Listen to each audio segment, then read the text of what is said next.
welcome back to the Nasty Metal production channel here at YouTube. So, to kick off Metaltober 2019, I'm actually going to be doing at least a series of these kind of videos, which is of course titled the Halloween Playlist, which is basically compiling up at least five, for here will be like 5 albums.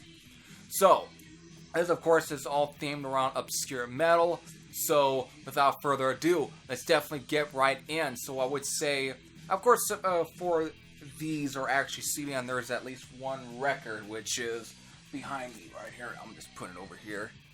So, this is definitely just some ideas for at least, or recommendations for at least any of those who are interested in the kind of spice up their Halloween playlist, or at least their October playlist. Kind of at least play some albums to get them in that mood for that sort of Halloween spirit. So I picked about 5 obscure metal releases that definitely kind of fits that kind of at least the theme of Halloween and so on.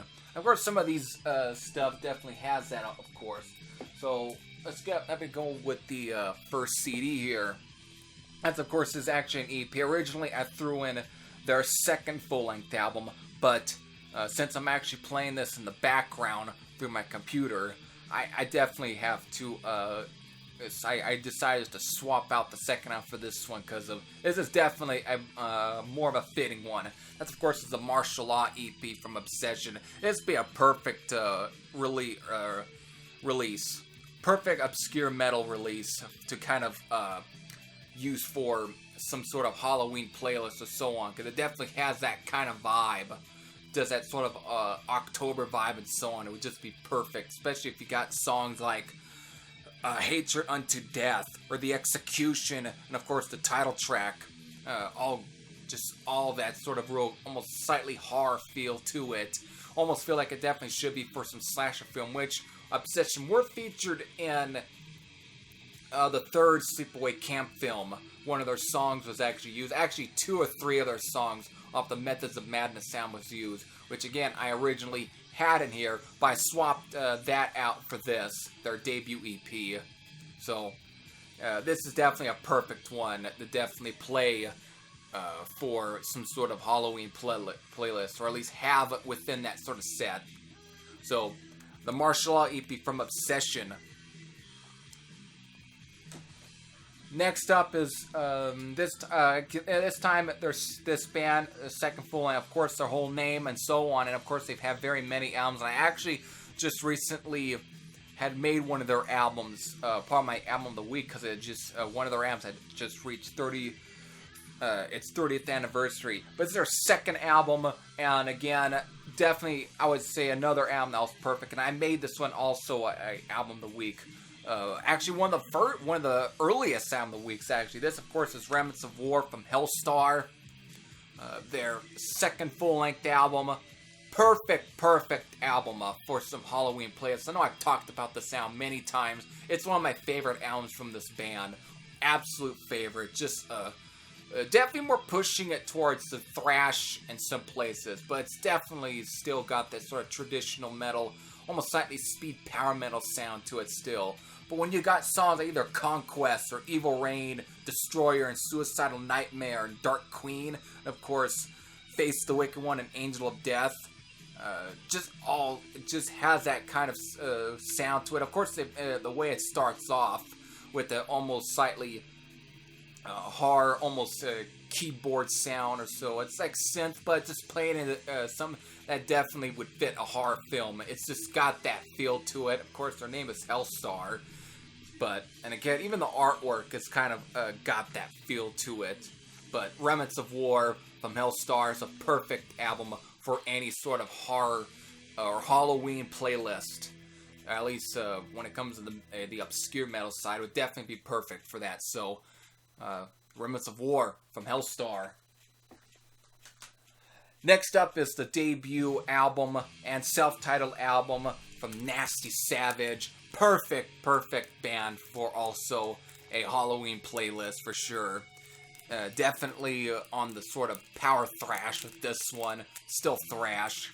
very technical at times, but again, it's got that almost horror theme with some of these songs, like No Sympathy, Fear Beyond the Vision, Metal Nights, Garden of Temptation, Asmodeus, Dungeon of Pleasure, The Morgue, Psychopath, and of course End of Time. All these definitely got that theme for it, and it definitely would be perfect for some sort of Halloween sort of album playlist or so to play at least at any either Halloween part, or at least just to get you in that sort of mood for October and so on. So there, the self-titled album from Nasty Savage. Now, here we go, this is the only LP I'm going to show it, even though I have this on CD, but still, this is another perfect album. This one's just more straight up heavy metal, but again, Fire in the Brain from Oz. Perfect LP for any sort of Halloween party playlist or so on. Just perfect. In fact, you've got songs like Black Candles, Free Me, Leave Me, of course, Fire in the Brain. Again, even other songs like here, The Megalomaniac or Fortune, all got that feel to it. And of course, that artwork. Of course, you should definitely note that that's, again, Quorthon of Bathory's hand. Of course, this was actually produced by his father, who of course ran the Black Mark production label. So definitely a little fun fact to throw in here, but still doesn't take away the fact that it's just perfect for that kind of stuff. Again, from the artwork and everything, why wouldn't you want this in your Halloween playlist? Why wouldn't you? It's fucking great. But I would probably understand why. It's not very easy to get a hold of these days. I'm very lucky that I actually had found a CD copy when it was still relatively available, and this was given to me free from, of course, Bip Bop Boom here on YouTube. But still, just a perfect release. And if you have it, just fucking throw it in there. Just fucking throw it in there. It's just, you know, it's a perfect album for any sort of Halloween playlist. You know it is. So if you do, put it in there and blast this fucker to pretty much just blast it all the way. Turn the volume up and not give a damn if the neighbors are actually mad or anything. Just play it with pleasure. So there you go. And the very last one. Now this one is at least now relatively easy to get, but it's another sort of heavy metal album. I just talked about it, but it's perfect for any sort of Halloween playlist. That's of course the solo album from Black Death. Just a perfect. Of course, their title, Black Death. Look at the artwork. Of course, let's look at the titles here. Night of the Living Death, The Hunger, Fear No Evil, The Scream of the Iron Messiah, the song Black Death, Here Comes the Wrecking Crew, and of course, Retribution. I would say this is definitely just a perfect release, or perfect album to throw on in sort of a Halloween playlist, especially in the background and so on. Just a perfect release. Sure, it's got some slower numbers like When Tears Run Red from Love Lost Yesterday, and of course Fear No Evil, the way it starts off, but still when they do go into it, it's great stuff. So that's the last one here, fifth release, at least fifth as part of this list. So Black Death. So there you go. There's about 5 obscure metal releases that are perfect for some sort of Halloween party playlist, or at least albums that get you in the mood of this month of October, and of course Halloween itself. So with that, I hope you all enjoyed. This is Every Thrash and Sam out. I'll see you all later. Take care, everyone.